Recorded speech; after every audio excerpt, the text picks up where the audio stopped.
Hello, welcome to Web of Stories. My name is Melinda. As usual, my camera is not where I want it to be. There we go. I have sort of something that's very much what you have seen lately and something kind of new, kind of mushed together today. I have been really excited about a couple things. If you haven't been able to tell from my videos, I've been excited about two things that are coming up or that are happening or whatever. One is Read Historical Fiction 2024. I'll link Shelly's announcement video down below. That's my thing. And two, for Mother's Day, my husband got me a little bookshelf. I mean, I still need more, but I got a little one for my immediate TBR, which is already full. So I'm going to kind of combine those two. My husband just came down. I also realized I have a lot of new followers all of a sudden. I know that I have been tagged in some videos recently. I know that Shelly Swearingen just, both Jess at Book Girl TV and Shelly Swearingen have just called me out. So thank you very much. So I thought what I would do is make sort of like talk through all the books that are on my TBR bookshelf. I'm not over at my TBR bookshelf because I couldn't figure out how to get the camera in the right position and air, you know, it's just hard. So we're back in, I call this boring corner because it is very boring. But I'm going to go through them all and kind of tell you a little bit about myself also for those of you who are new. So as I said, my name is Melinda. I live in Oregon, which if you are not familiar with the geography of the United States, I'm not saying not if you're not from the United States, because I went to school on the East Coast and there were people who didn't know where Oregon was. And I went to a good school on the East Coast. I went to William and Mary. There are people like, oh, is that by Illinois? No, it isn't. It's in the Pacific Northwest. So we're sandwiched, we're on the Pacific Ocean and we're sandwiched between California and Washington, for those of you who don't know. I grew up in Oregon. I lived on the East Coast for college and I lived in Boston for a couple of years and I came back. I am a stay-at-home mom. My husband, who you will frequently hear in the background because I tend to film these when he comes down to make himself breakfast. So he's over there. And then I have two children. My daughter is 15. She's a freshman in high school. And my son is 13 and he is in 7th grade. And are my kids readers? People ask that. And that's kind of an interesting question. So my son claims he's not a reader. He claims he hates to read. And it has always been hard to get him to read. But this year in his ELA class, he's had to read some things that he's gotten very excited about and then wants me to read and he wants to be able to talk about it with me. So he read The Lottery in the first part of the year. And so he really got on my case to read The Lottery, which I finally did and then realized I had already read it.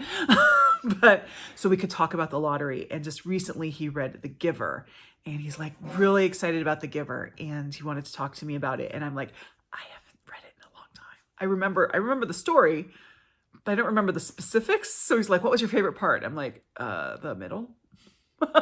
But so I might have to revisit that one. But I've been trying to explain to him that the books are good. You like these books, so you can actually still read books on your own that are good too. So I'm trying to entice him to do that. Now, my daughter went for a period of time where she was a really, really big reader. She read a lot. Like she always had books going. And then what happened, and this is sort of an interesting sort of phenomenon. I'm not quite sure how to do it. I don't know how to deal with this. When she was, both she and my son started their elementary school career at a private school. And this private school was really great if you were students that were right where you're supposed to be on grade level. But if you had struggles or if you were above grade level, it didn't really fit your needs. And she was above grade level. And so one year in school, it was her last year there. She actually chose to transfer out of the school after this year. She would finish her work so quickly and then have nothing to do. And it was always told, well, read a book, read a book, read a book. She read all through her teacher's library. She was allowed to check out 2 books from the school library. She would read through those. She'd run out of things to read. And I think that experience of having to read because there was nothing else to do and running out of things and that whole thing turned her off reading, which is unfortunate. And it's getting a little bit better. In 2 of her classes in high school, she has time where she has to read in her social studies class. And I'm going to be really not say my opinions about this class, but they do have historical reading time. Okay, I can't not say opinions about this. I questioned the historical reading in this class because she was saying that some of the books that were historical reading were like fantasy books that are based sort of on medieval times, which is fine. That's great reading. I'm not knocking the books, but for the purpose of historical reading, they don't cut the mustard. It just doesn't. And so she is really into, and has been for a very long time, Greek mythology. It started when she was like little and saw the movie Hercules, and then she read all the Percy Jackson books.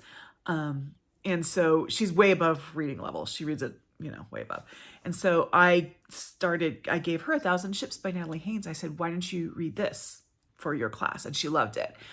So now she wants to read a bunch of mythology retellings, which I'm all for, but I kind of I know some of them maybe are not appropriate for her at this age. So I have my first stack of books I'm going to go through, I call them, I need to read them before Lily steals them. So this is what I have. Now this is one that I don't know why I haven't read this yet, and that is Circe by Madeline Miller. I actually even have this on audio and I haven't read it. I've heard absolutely nothing but wonderful things about this book. So I picked it up when we went to my favorite used bookstore in the world, which is the Reader's Guide in Salem, Oregon. They had this. I picked it up. It's on my shelf. I need to read it before she steals it. And the next one is my one nonfiction book in this stack, and that is Divine Might, Goddesses in Greek Myth by Natalie Haynes. So she really loved 1,000 Ships. And I really loved 1,000 Ships and Stone Blind, which Stone Blind is, she can get that one. That's on the shelf for her when she wants it. But I know she wants to read this one. So, because she knows her Greek mythology. So I need to read this before she steals it, because Natalie Haynes is just a hit with her. There's her BBC radio show you can get as a podcast, which is Natalie Haynes Stands Up for the Classics. So we've been listening to that sometimes. She also had on History Hit, which is a streaming channel. It's like British, I think, because a lot of it are British documentaries. It looks like it's going to be a series. It's Natalie Haynes. It's about Medusa, but they've only ever released the first episode. So we're like still waiting for more of it to come, but there's that. So, okay. And then I have two other ones here that I just happen to have. I got this one from Book of the Month, which is Ariadne by Jennifer Saint, which I think is the first of Jennifer Saint's retellings. Ariadne is her debut novel. So yes, it is. So I know she has several after that. I just want to read this one first because I think they're standalones, but I'm not entirely sure. So we're going to start with Ariadne. And then this one was kind of an impulse buy on my part, but I have it and I know my daughter has seen it, so I need to read it. And it is Medea by Eilish Quin. So this is it. One of the things about me is I am trying to control my book buying. And so I take it week by week. So like each week when I do my wrap up or my video, my book buying week is Saturday and Friday. I decide, okay, this next week, am I going to buy a book? What am I allowing myself to buy? And it's worked really well so far. I'm in week 2. So of this method, we'll see how well it continues to work. But, Medea is a book that I probably, in retrospect, that was an impulse buy. And I think that under this sort of way I'm trying to handle this, probably wouldn't have purchased that book. I would have gotten it from the library, but oh well. So there is the first chunk. Now the second chunk, this is going to be a little bit choppy because I have a lot of books, so I'm kind of running between them. So I'll be right back. Okay. My next chunk of books are books that kind of relate to a personal project that I have for reading. So the first one is I have basically I would have 3, but I'm failing on one, so we're only going to talk on 2. The first one is I am doing a Shakespeare project where I'm reading all of Shakespeare's plays, and I have a little tin, and each month I pull out a play, and that's what I'll read for the next month. I do 10 a year. I take May and December off. On my Discord, if you ever want to join me, on my Discord there is a thread for it where we discuss it, and you can drop in, drop out as you like, just saying. My husband is about to leave, so I'm going to say goodbye to my husband, and I'll be right back. Bye, sweetie. Okay, so part of this is I kind of spend a month on a play, and I will read the play. I'll watch a performance or an adaptation, and then I'll try to maybe read an adaptation if I can. I haven't been able to do this for every play. So I have 2 books that kind of go along with this, but there are other, I missed my thing. There are other books that kind of go along with it. Sorry, I'm going to readjust. Okay. So the first one is this book, which is, I heard about this from Mariandria at Books and Bocadillos, who is a great follow. She and I have done buddy raids. I love her channel. I consider her a friend, so she's wonderful. And that one is That Way Madness Lies. This is a YA anthology of short stories based on Shakespeare's plays, and it doesn't have all of them. I have, let's see, of the so far in this, I have read The Winter's Tale, The Merry Wives of Windsor, Henry IV Part 1, and Coriolanus. And then we took May off, and June's is going to be Love's Labour's Lost, which, I should probably add that to this too. So this needs to go on my shelf as well. Love's Labour's Lost. So on this, I need to read, I think the only one I need to read on here is, there is a Coriolanus. So I need to read a Coriolanus and The Winter's Tale. By the way, The Winter's Tale is weird. Just if you've never read it, just know it's weird. So I have this. And then I also have this book, Judi Dench, Shakespeare, The Man Who Pays the Rent. So I'm reading this differently than a lot of people. What I'm doing is I'm kind of reading it along with my Shakespeare project. I did just get it, so I'm playing a little bit of catch up. But this is organized by plays and the roles she played in them. Now, she has not been in every play. She has not been in Henry IV Part 1.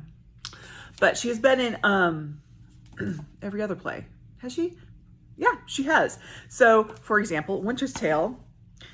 She's played every female role in Winter's Tale. Hermione, Perdita, Paulina, and Time, which is sort of like a chorus.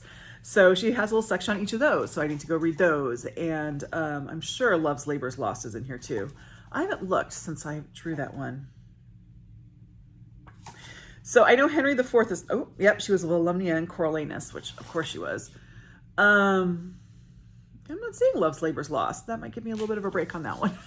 But so I'm reading this in a non-chronological way. So if you follow me on Goodreads or Storygraph, information's down below, you're not going to see this show up on here. I'm not going to mark it as being in process or being read or anything until I finish it, which will probably be in about 2 years. Okay, so that is my Shakespeare project.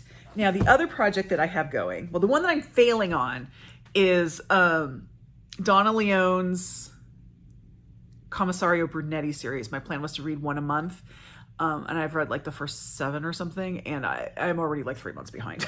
So we're not going to talk about that. Plus, I have those on my Kobo, so they're not even on my bookshelf. But the other one I have is I love Agatha Christie. And a couple of years ago, I started reading Agatha Christie for the first time. And I was reading her in roughly, I have been reading her in a roughly publication order. And that was fine. And then I thought, I want to be a little more disciplined about this. So in January, I went and I looked at publication order and where I was and what I had to read. And I decided I'm just going to read the next 12 books in publication order. So I have June through December here. So in June, I'm reading Sad Cypress. July, I'm reading 1-2 Buckle My Shoe. August, which is a perfect month for this, Evil Under the Sun. September, NRM. October, 5 Little Pigs, which I've heard people say is her best book. So I am looking forward to this one. Was that October? November is Towards Zero. And December, we finally get back to Miss Marple and The Moving Finger. So these are my books. I have them all set up. And then in December, I'll look to see what the next 12 are and which ones I need to order. And I will fill that little chunk up again.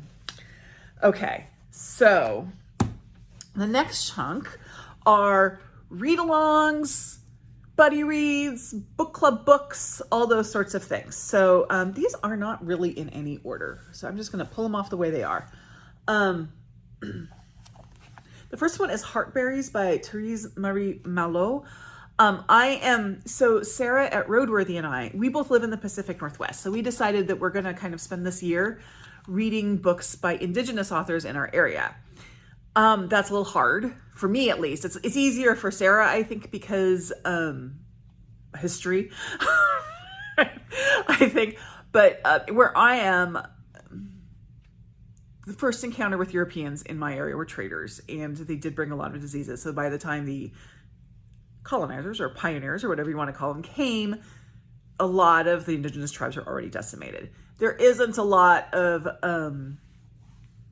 there isn't a lot of indigenous literature from my part of Oregon because there aren't as many indigenous people left. There definitely are still tribes. They're still here. I'm not trying to erase that. I'm just saying, when I look at the number of books that are available, there just aren't as many. Sarah's had a little bit more luck. This one is from an author in British Columbia. So we've kind of added British Columbia to this because we've had to. And it's a memoir. Emma Watson blurbed this. Look at that. So it's about, I know that she deals with like PTSD and some other mental health illnesses. So I could have read this month for Mental Health May, but I'm holding on to it. Sarah and I are going to discuss this in August. Okay, so the next book I have on my pile, which again, not in order, is I have 2 in-person book clubs. They're both on Zoom, so they're not actually in person. One of them I created, it started during the pandemic and it's just staying on Zoom because it's just easier. We're all kind of scattered throughout the Portland metro area. It's just easier to do it on Zoom.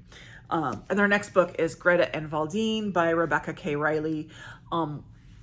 Doing this the second Saturday in June. So I will be reading this pretty soon. This is sort of a family story, 2 siblings. It's described as a mix between Sally Rooney and Schitt's Creek. I have never read Sally Rooney, and I think I've watched 2 episodes of Schitt's Creek, so we'll see how this goes. But it does look interesting. I will be starting this one pretty soon. Okay, so the next 2 books are, I started to do a TBR game for the first time last month. And then I did do it this month, and I tried to film it in that video that went so I can't show you the game, but I can show you what I came up with. And basically it's a dice game. I have 3 dice of different colors, and it just tells me where to go on my TBR bookshelf and pull a book off. So the one that I pulled for May, which just means it's going on the TBR bookshelf. I'm not committing to reading it in May, and I'm also not committing to reading it. I give myself the grace to DNF if I have to. I mean, I don't know if I'm going to. I haven't started these books yet, but they're on the list. But the one I chose for May was The Busybody by Kember Donovan. So Kember Donovan is the host of the All About Agatha podcast. It's been on for a very long time. He used to co-host it, but unfortunately his co-host passed. And they've gone through all of the books of Agatha Christie. Now he does a lot of interviews and talks around like Agatha Christie sort of things. It's a really, if you are into Agatha Christie, it's a really great podcast to listen to. I am listening to it as I read the books, so I haven't listened to all of it, but this is his book. So I pulled that for May, and then when I did it for June, which you have not seen because that was a terrible video, I pulled up The Foulest Things by Amy Tector, which is a new book to my TBR library. This book I've heard a lot about. The Book Cougars, Chris and Emily at Book Cougars, have talked about it. They have interviewed Amy Tector. This sounds fantastic. My library does not carry it. Which, okay, sometimes libraries don't carry things, but this is a series. This is book 1 in the series, and they have book 2 and 3.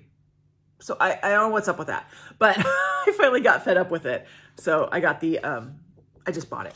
So we will be reading The Foulest Things.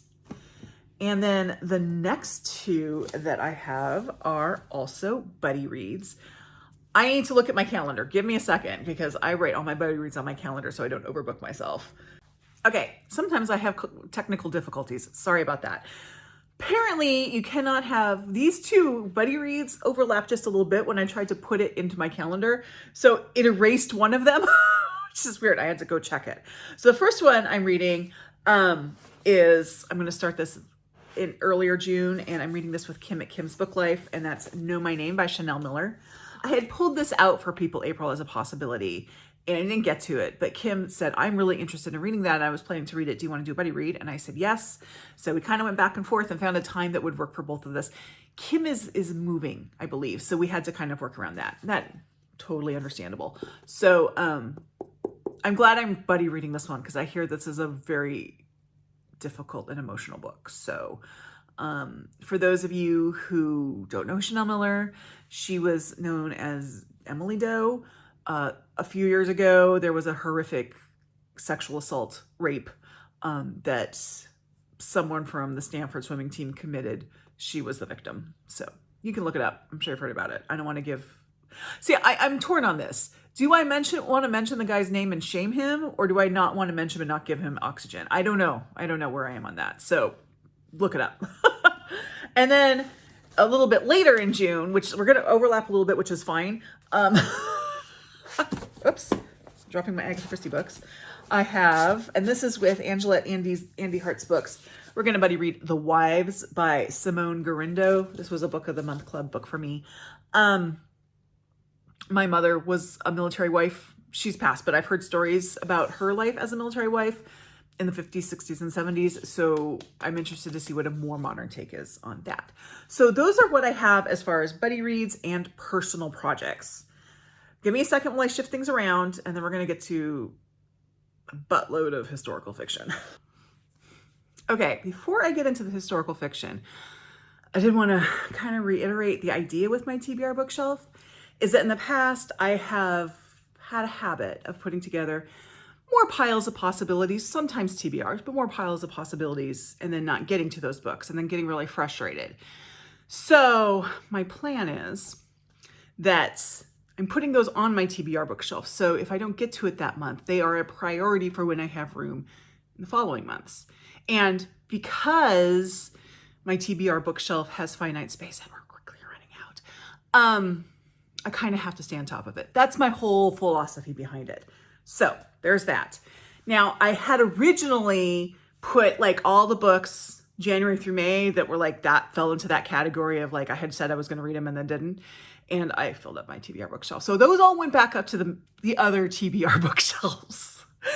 And I'm starting that with June. So books June and on, that's the whole thing I'm doing. Now in June, we have 3 things going on in the booktube-verse. So the first one is the beginning of Big Book Summer, which I love. So that's June, July, and August. It's Memorial Day to Labor Day. And that's run by Sue Jackson, who I have known since pre-BookTube. She's actually the person who got me on BookTube.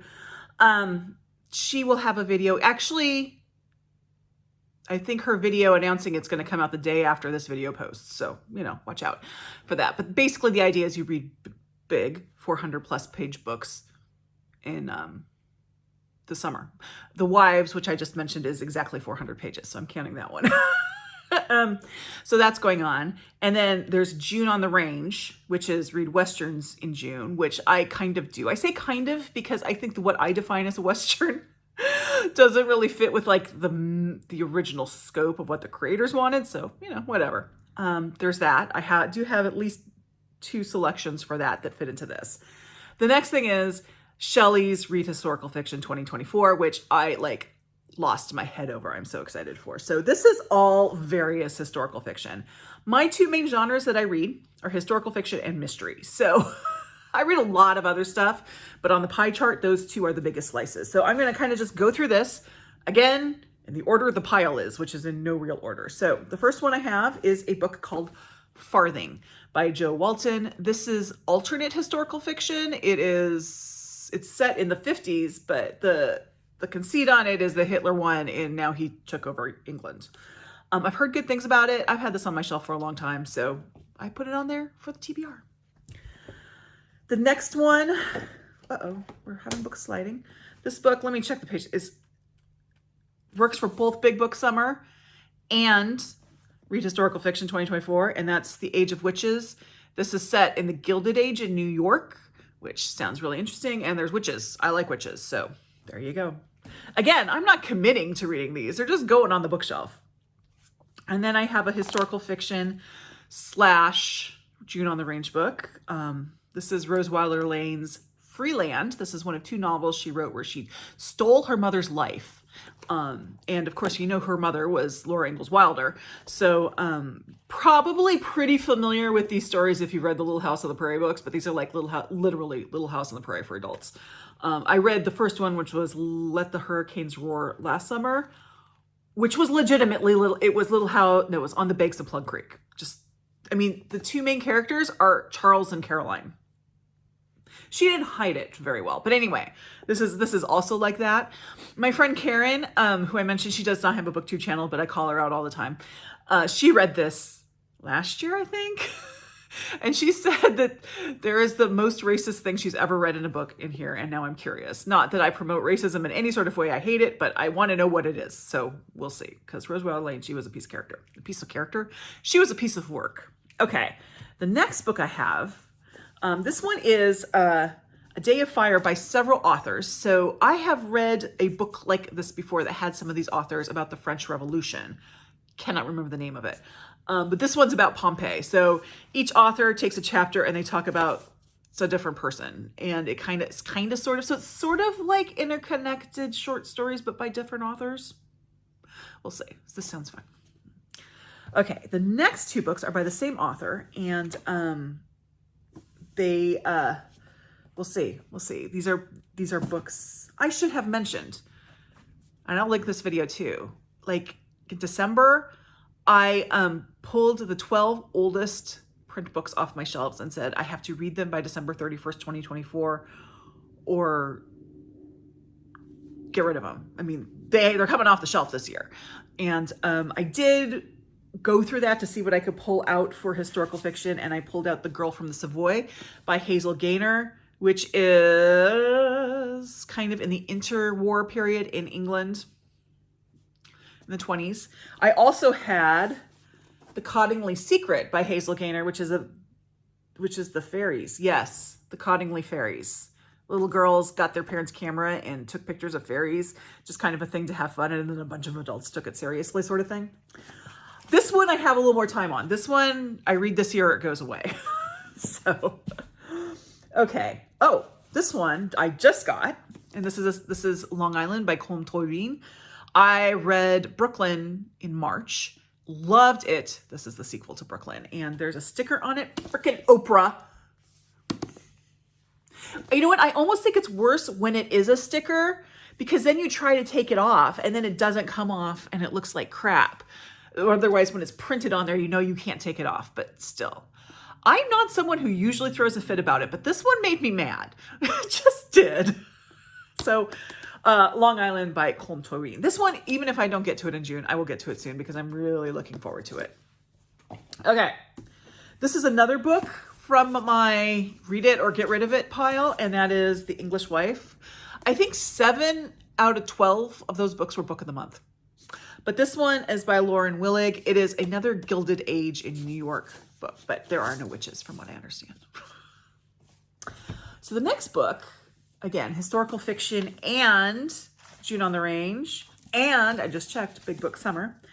And this is Red Rabbit. It's a Western, so it's historical. And there's witches. So, of course, got to read that one. This one is Anangoka by Cameron Alam.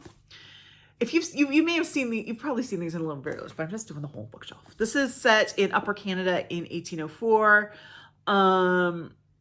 between a 14-year-old settler and a Chippewa chief. So that sounds interesting. This one is historical fantasy mystery. So I don't know if I'm going to get to this one in June, but it is, despite its size, because it's deceptively small, but it is actually like 500 pages. So I will read it this summer. And that is The Square of Sevens by Laura Shepard Robinson. It's a little bit of a push for me because fantasy and science fiction are two genres that I will read, but they're harder for me. I didn't grow up reading them. So I sometimes struggle with them a little bit, but this is historical mystery and fantasy. So I have 2 out of the 3. Set in Georgian England, by the way. Okay, we're getting there. We're getting there. Oh, wait, I read this. Okay, I only have 2 books left.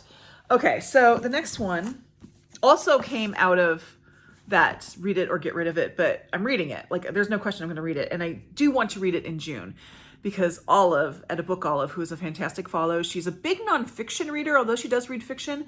And she has hosted Nonfiction November. This will be the 10th year coming up. She is retiring, so I hope Nonfiction November continues because I love Nonfiction November. But this is her absolute favorite novel, and she rereads it every June, and that is Rules of Civility by Amor Towles. She also recently said that in Amor Towles' new collection, there is like a story that's sort of a sequel to this. She said it could be read alone, but it's better to read this first. So I'm reading this, so I have his collection. So later I can read that collection. But I've loved every Amor Towles book I've read. I don't know why I haven't read this, but I also apparently have it digitally. I own 2 copies of this unintentionally. And then finally, the last book I have is Hours by Philip B. Wilson. This is historical fiction / big book. Magical realism. It's set in the 19th century, 1830s. This woman, she's an enigmatic woman named Saint, who annihilates plantations all over Arkansas to rescue the people enslaved there. And then she brings them to live in this like magical place that only they can see. It's called Hours. So this sounds really interesting. Yeah, there you go. That is every book that's on my TBR bookshelf. So I'm hoping to make a big, like some of those are going to come off when they come off, like the Agatha Christie's and the Buddy Reads and things like that. But I do need to make a big dent in the historical fiction one. So yeah, there you go. I hope you know a little bit more about me if you're new. If you aren't new, I'm sorry, you probably have seen these books before, but I'm trying to get it so you don't keep seeing these books. But anyway, thank you very much. I know this was a little bit of a jumpy video, and I do wish I could have been over by my bookshelf to do this, but I couldn't get the tech to work. So there we go. We're back in Boring Corner. Like, subscribe if you haven't already. Join my Discord, especially if you want to take part in the Bard Room or to talk about any of these books. And I will see you all in the next video. Thank you so much. Bye-bye.